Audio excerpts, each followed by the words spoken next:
একদিন হঠাৎ মক্কা নগরীতে প্রচণ্ড ঝড় বৃষ্টি শুরু হলো। ঝড় বৃষ্টির প্রবল দাপটের কারণে মক্কা নগরীর আবেগ জমজম কূপটি পানিতে পরিপূর্ণ হওয়ায় জমজম কূপ থেকে পানি ওঠা বন্ধ হয়ে গেল।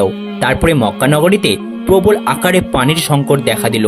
কোথায়ও কোনো পানির চিহ্ন মাত্র নেই। মক্কার মানুষেরা পানির জন্য এদিকে ওদিকে ছোটাছুটি করতে লাগলো, কিন্তু কোথাও পানির সন্ধান না পেয়ে একেবারে তারা দিশেহারা হয়ে পড়লেন। শিশু, যুবক, বৃদ্ধ সবাই পানির জন্য অসুস্থ হয়ে পড়লেন। তৎকালীন সময়ে মক্কা নগরীর নেতা ছিল হযরত রাসূলুল্লাহ সাল্লাল্লাহু আলাইহি ওয়াসাল্লামের দাদা অর্থাৎ আব্দুল মুত্তালিব। পানির সংকটের জন্য দিশেহারা হয়ে তারা সবাই তাদের নেতা আব্দুল মুত্তালিবের কাছে উপস্থিত হলেন।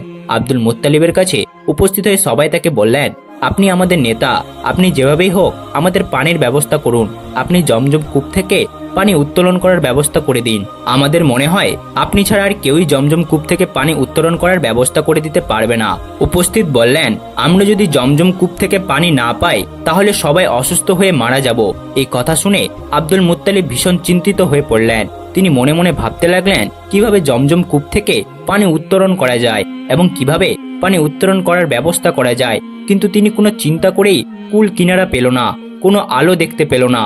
তখন তিনি মহান আল্লাহ তাআলার দরবারে দুইখানা হাত উত্তোলন করে দোয়া করলেন এবং বিভিন্ন ধরনের মন্নত করলেন, কিন্তু কোনো দোয়া মান্নত আল্লাহর দরবারে কবুল হলো না। শেষ পর্যন্ত আব্দুল মুত্তালিব দিশাহারা হয়ে মহান আল্লাহ তাআলার দরবারে দোয়া করে বললেন, হে মহান রব্বুল আলামিন, আপনি জমজম কূপ থেকে পানি উত্তোলন করার ব্যবস্থা করে দিন। বিনিময়ে আমি আমার 10 সন্তানের মধ্যে থেকে একটি সন্তানকে আমি আল্লাহর রাস্তায় কোরবানি করে দেব। আব্দুল মুত্তালিব যখন এই মান্নত করলেন তখন এই মান্নত কবুল হয়ে গেল। অর্থাৎ রাসূল সাল্লাল্লাহু আলাইহি ওয়াসাল্লামের দাদা যখন এই মান্নতটি করলেন তখন আল্লাহ পাক রব্বুল আলামিন তার মান্নতকে কবুল করে নিলেন এবং তার সাথে সাথেই জমজম কূপ থেকে প্রচুর পরিমাণে পানি বের হতে লাগলো এবং জমজম কূপের পানি বের হতে দেখে মক্কাবাসীগণ অবাক হয়ে গেলেন এবং তারা আনন্দে আত্মহারা হয়ে পড়লেন। এরপর জমজম কূপের পানি বের হওয়ার পরে সবাই সুখে শান্তিতে বসবাস শুরু করলো। কিন্তু এইদিকে এই ঘটনার পরে রাসূল সাল্লাল্লাহু আলাইহি ওয়াসাল্লামের দাদা আব্দুল মুত্তালিবের এই মান্নতের কথা মনে ছিল না। তিনি আবিরাম এই মান্নতের কথা ভুলে গেলেন। একদিন হযরত মুহাম্মদ সাল্লাল্লাহু আলাইহি ওয়াসাল্লামের দাদা আব্দুল মুত্তালিব তার নিজের গৃহে ঘুমাচ্ছিলেন। তিনি স্বপ্নে দেখলেন মহান আল্লাহ তাআলা আব্দুল মুত্তালিবকে বলছেন, হে আব্দুল মুত্তালিব, তুমি কি ভুলে গেলে তুমি কি মান্নত করেছিলে? তুমি মান্নত করেছিলে যে জমজম কূপ থেকে পানি বের হলে তোমার 10 সন্তানের মধ্যে থেকে একটি সন্তানকে তুমি আল্লাহর রাস্তায় কোরবানি করে দিবে। তুমি তোমার মান্নত পূরণ করো। তারপরে এই স্বপ্ন দেখার পরে আব্দুল মুত্তালিবের ঘুম থেকে জাগ্রত হয়ে গেলেন এবং উঠে বসে পড়লেন। তারপর তিনি চিন্তা করতে লাগলেন, সত্যি তো আমি মান্নত করেছিলাম যে জমজম কূপ থেকে পানি বের হলে আমি আমার 10 সন্তানদের মধ্যে একটি সন্তানকে আমি আল্লাহর রাস্তায় জবাই করে দিব, কিন্তু আমি আমার মান্নতের কথা বেমুলাম ভুলেই গিয়েছি। আব্দুল মুত্তালিব তার এই স্বপ্নের কথা কারোর সাথে প্রকাশ করলেন না। পরের দিন রাতের বেলা তিনি আবার যখন ঘুমাচ্ছিলেন আবারও স্বপ্নে দেখলেন মহান আল্লাহ পাক রব্বুল আলামিন তাকে বলছেন, হে আব্দুল মুত্তালিব, তুমি কি ভুলে গেলে তুমি কি মান্নত করেছিলে? অতএব তুমি তোমার মান্নত পূরণ করো। এবারও তিনি এই স্বপ্নের কথা কারোর সাথে প্রকাশ করলেন না। পরের দিন আবারও যখন তিনি ঘুমাচ্ছিলেন তখন আল্লাহ পাক রব্বুল আলামিন তাকে বললেন, হে আব্দুল মুত্তালিব, তোমার কি মনে নেই যে তুমি কি মান্নত করেছিলে? তুমি তোমার মান্নত পূরণ করো। তুমি তোমার 10 সন্তানের মধ্যে থেকে একটি সন্তানকে আল্লাহর রাস্তায় জবাই করো। যদি 7 দিনের মধ্যে এই মান্নত পূরণ না করো তাহলে তোমার 10 সন্তানের মৃত্যুবরণ করবে এবং জমজম কূপ থেকে পানি বের হবে না, একেবারেই চিরদিনের জন্য বন্ধ হয়ে যাবে। এরপর আব্দুল মুত্তালিব এই স্বপ্ন দেখার পর ভয়ে কাঁপতে লাগলেন। রাসূল সাল্লাল্লাহু আলাইহি ওয়াসাল্লামের দাদা আব্দুল মুত্তালিব চিন্তা করতে লাগলেন যে তিনি কি করবেন। কিছুই তার বুঝে আসছে না, কারণ তার 10 সন্তানের মধ্যে থেকে কাকে তিনি জবাই করবেন এটাই তিনি বুঝে উঠতে পারছেন না। পরের দিন সকালবেলা আব্দুল মুত্তালিব তাওরাত পণ্ডিতদেরকে ডাকলেন। তাওরাত পণ্ডিতেরা আব্দুল মুত্তালিবের কাছে আসলেন। যখন আব্দুল মুত্তালিব ভীষণ চিন্তিত এবং পেরেশানি অবস্থায় তাওরাত পণ্ডিতদেরকে দেখে বললেন, হে পণ্ডিতগণ, আমি মহান আল্লাহ পাক রব্বুল আলামিনের দরবারে মান্নত করেছিলাম জমজম কূপ থেকে পানি বের হলে আমি আমার 10 সন্তানের মধ্যে হতে একটি সন্তানকে আল্লাহর রাস্তায় কোরবানি করে দেব। আমার মান্নত মহান আল্লাহ পাক রব্বুল আলামিন কবুল করে নিয়েছিলেন। জমজম কূপ থেকে আবারও পানি বের হয়েছিল, কিন্তু তারপর আমি আমার সে মান্নতের কথা একেবারেই ভুলে গিয়েছিলাম। গত 3 দিন পর্যন্ত মহান আল্লাহ পাক রব্বুল আলামিন আমাকে স্বপ্নে দেখিয়েছিলেন। মহান আল্লাহ তাআলা আমাকে বলছেন আমার মান্নত পূরণ করতে। তিনি 3 দিন পর্যন্ত আমাকে বলেছেন, হে আব্দুল মুত্তালিব, তোমার কি মনে নেই যে তুমি কি মান্যত করেছিলে? তুমি তোমার মান্যত পূরণ করো। আমার 10 সন্তানের মধ্যে হতে একটি সন্তানকে জবাই করে দিতে হবে। আমি যদি আমার মান্যত পূরণ না করি তাহলে 10 সন্তান মৃত্যুবরণ করবে এবং জমজম কূপ থেকে চিরদিনের জন্য পুনরায় পানি বন্ধ হয়ে যাবে। আপনারা বলুন এখন আমি কি করতে পারি?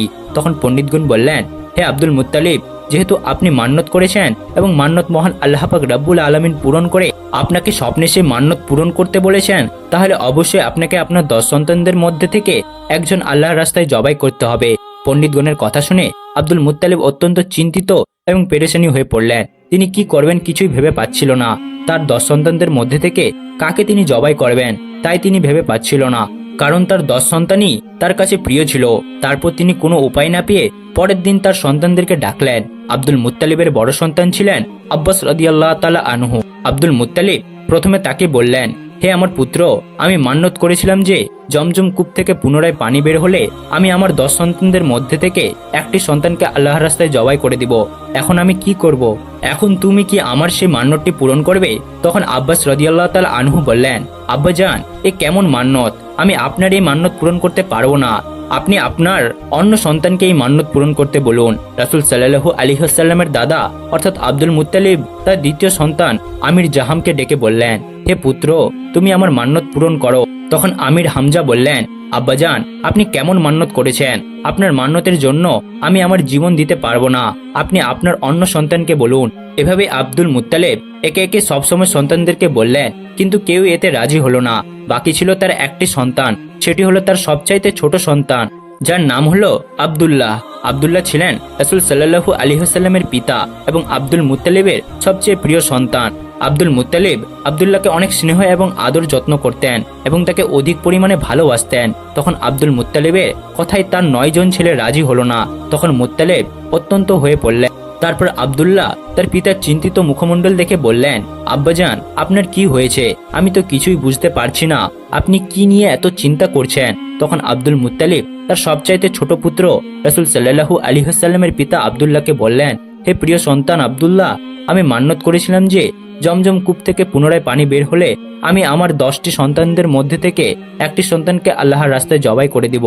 কিন্তু 10টি সন্তানের মধ্যে হতে কেউই আমার এই মান্যত পূরণ করার জন্য রাজি হলো না এবং আল্লাহ পাক রব্বুল আলামিন বলেছেন, হে আব্দুল মুত্তালিব, তুমি যদি তোমার 10টি সন্তানের মধ্যে হতে একটি সন্তানকে আল্লাহর রাস্তায় জবাই না করো তাহলে তোমার 10টি সন্তানই মৃত্যুবরণ করবে এবং পবিত্র জমজম কূপের পানি পুনরায় বন্ধ হয়ে যাবে, এমনকি চিরদিনের জন্য সেই পানি ওঠা বন্ধ হয়ে যাবে।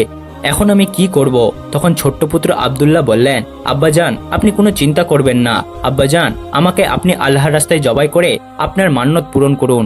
আব্দুল মুত্তালিব তার ছোট পুত্র আব্দুল্লাহর কথাগুলো শুনে খুবই খুশি হলেন, কিন্তু অন্যদিকে অত্যন্ত দুঃখ পেলেন। তার কারণ ছিল আব্দুল মুত্তালিবের অত্যন্ত প্রিয় সন্তান ছিল তার ছোট পুত্র আব্দুল্লাহ।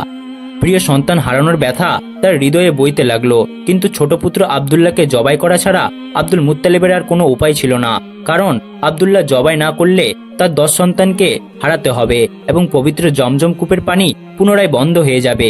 এ কারণে হয়তোবা সকল মক্কাবাসীগণ পানির অভাবে মৃত্যুবরণ করবে। তারপর আব্দুল মুত্তালিব তার ছোট পুত্র আব্দুল্লাহকে নিয়ে কাবার উদ্দেশ্যে রওনা হয়ে গেলেন। কিছুক্ষণ পর তারা কাবার চত্বরে উপস্থিত হলেন। সেখানে সকল মক্কাবাসীগণ উপস্থিত হলেন। এদিকে আব্দুল্লাহকে জবাই করার খবর পেয়ে মক্কার অন্যান্য নারী পুরুষ সবাই সেখানে উপস্থিত হলেন। সেখানে যে সকল নারীরা উপস্থিত ছিলেন তাদের মধ্যে একজন ছিলেন ওরাকা বিন নওফেলের কন্যা মরিয়ম ওরাকা বিন নওফেল। তিনি ছিলেন তৎকালীন তাওরাত কিতাবের পণ্ডিত। তার কন্যা ছিল মরিয়ম। মরিয়মও তাওরাত কিতাবের খুবই পারদর্শী ছিলেন। তিনি জানতেন তাওরাত গ্রন্থে লেখা ছিল এ আব্দুল্লাহর ওরেসেই জন্মে নেবে আখেরি নবী মেহবুব আলম আল্লাহর প্রিয় হাবিব হযরত মুহাম্মদ সাল্লাল্লাহু আলাইহি ওয়াসাল্লাম। তাই তিনি আব্দুল্লাহকে জবাই করতে মানা করলেন।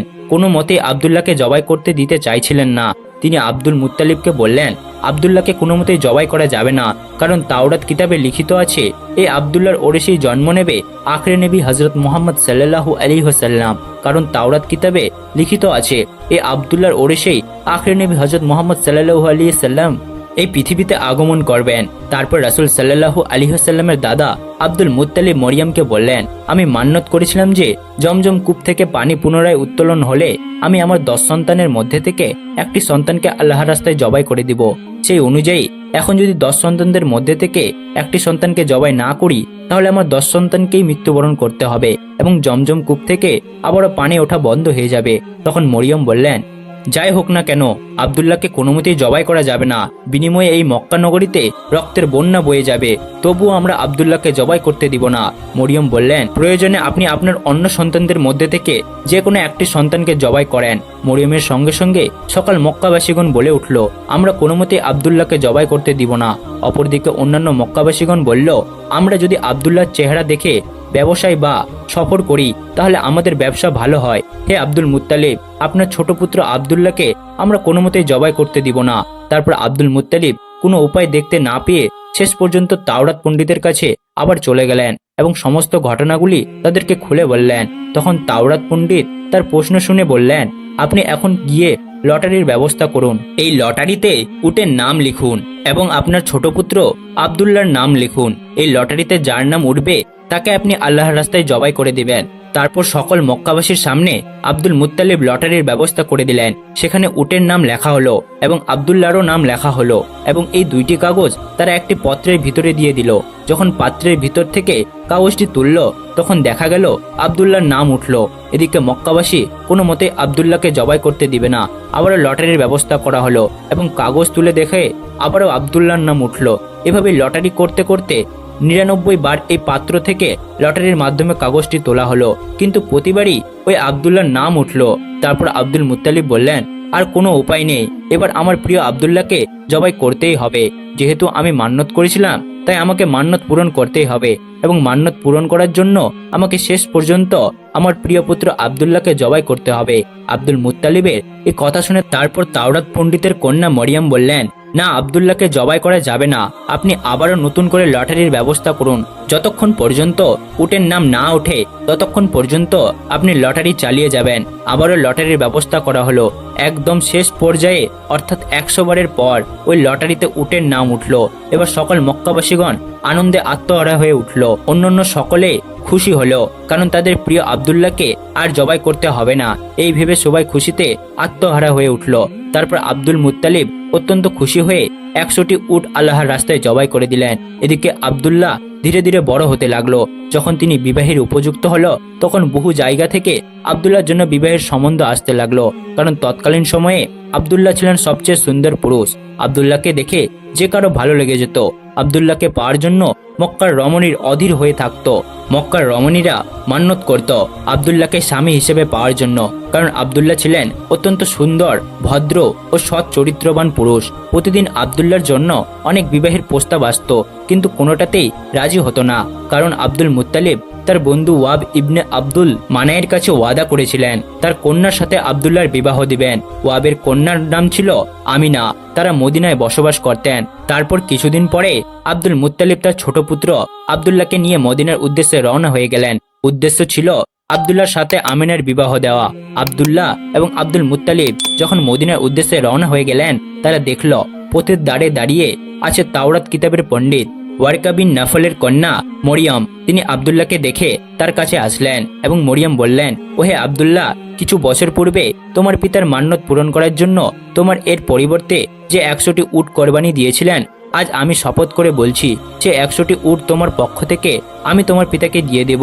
কিন্তু আমার একটা প্রস্তাব রয়েছে, তার বিনিময়ে তুমি আমাকে বিবাহ করো। কিন্তু আব্দুল্লাহ সৎ চরিত্রবান ও ভদ্র এবং লাজুক হওয়ায় মরিয়মের এই প্রস্তাবে কোনো উত্তর দিল না। আব্দুল্লাহ শুধু বললেন, আমি আমার পিতার সঙ্গে আছি। পিতাকে ছেড়ে অন্যত্র যাওয়া কিংবা পিতার কথার অবাধ্য হওয়া আমার পক্ষে কখনো সম্ভব নয়। এই কথা বলে আব্দুল্লাহ তার পিতার সঙ্গে মদিনার উদ্দেশ্যে আবার রওনা হলেন। দীর্ঘ পথ অতিক্রম করার পরে মদিনায় ওয়াব বিন আব্দুল মান্নানের বাড়িতে পৌঁছে গেলেন। তৎকালীন সময়ে ওয়াব বিন আব্দুল মান্না মদিনার সম্মানীয় বংশের ছিলেন এবং তার মর্যাদা ছিল ভালো। তিনি তার গোত্রের সর্দার ছিলেন। তারপর আলাপ আলোচনার মধ্যে দিয়ে তার কন্যা আমিনার সঙ্গে আব্দুল মুত্তালিবের পুত্র আব্দুল্লাহর বিবাহ হয়ে যায়। এদিকে আমিনা ছিল তার সম্প্রদায়ের মহিলাদের নেত্রী। অনেক ঐতিহাসিক লিখেছেন আব্দুল্লাহ বিবাহের পর তার শ্বশুর বাড়িতে 3 দিন পর্যন্ত অবস্থান করে। তারপর আব্দুল্লাহ আমিনাকে বিবাহ করে নিজ গৃহে আসেন। তারপর আখেরি নবী হযরত মুহাম্মদ সাল্লাল্লাহু আলাইহি ওয়াসাল্লাম মা আমিনার গর্ভে আসে। আব্দুল্লাহর বিবাহের অনেকদিন পরে তিনি কোথাও যাচ্ছিলেন। তখন দেখলো তাওরাত কিতাবের পণ্ডিত ওরকা বিন নাফেলের কন্যা মরিয়ম সেখানে দাঁড়িয়েছিলেন। মরিয়ম জানতো না ইতিমধ্যে আব্দুল্লাহর বিবাহ হয়ে গেছে।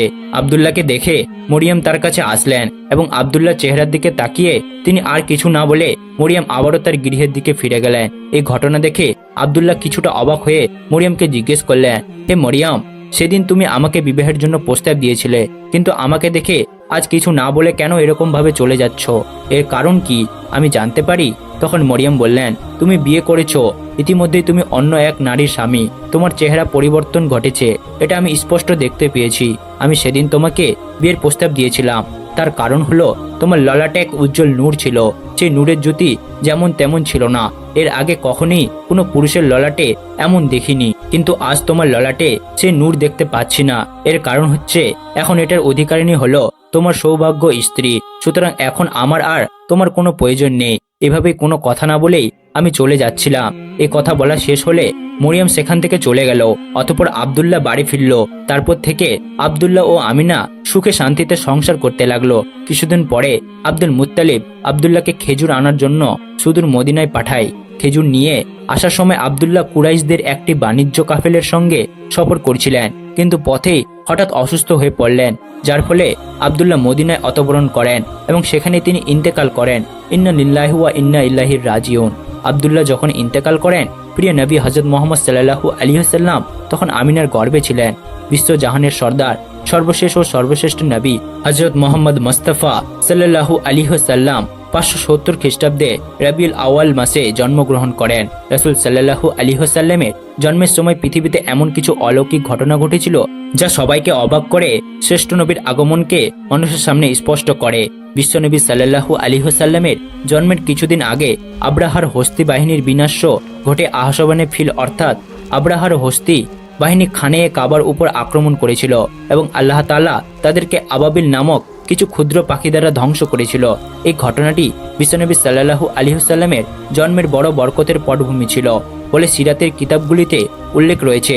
হযরত উসমান ইবনে আব্দুল্লাহ আস রাদিয়াল্লাহু তাআলা আনহুর মা হযরত ফাতেমা বিনতে আব্দুল্লাহ রাদিয়াল্লাহু তাআলা আনহু বলেন, রাসূল সাল্লাল্লাহু আলাইহি ওয়াসাল্লাম এর জন্মের মুহূর্তে আমি মা আমিনার কাছে ছিলাম। আমি দেখলাম বিবি আমিনার ঘরটি আলোয় আলোকিত হয়ে গেল এবং আকাশের সব তারকা নিচের দিকে ঝুঁকে পড়ল। আমার মনে হতে লাগলো তারকাগুলো যেন আমার উপর এসে পড়ছে। বিশ্বনবীর জন্মক্ষণে এদিকে পৃথিবীর মূর্তিশালায় নবুয়তের সূর্যোদয়, অপরদিকে পরশ্ব সম্রাট কিসরার রাজপ্রাসাদে ভূমিকম্পের সৃষ্টি হয়। এই ভূমিকম্পের দরুন রাজপ্রাসাদের 14টি গম্বুজ ভেঙে গড়িয়ে যায়। পারস্যের এক অগ্নিকুণ্ড যা 100 বছরব্যাপী বিরতহীনভাবে জ্বলছিল তা সেই শুভ মুহূর্তে হঠাৎ নিভে যায়।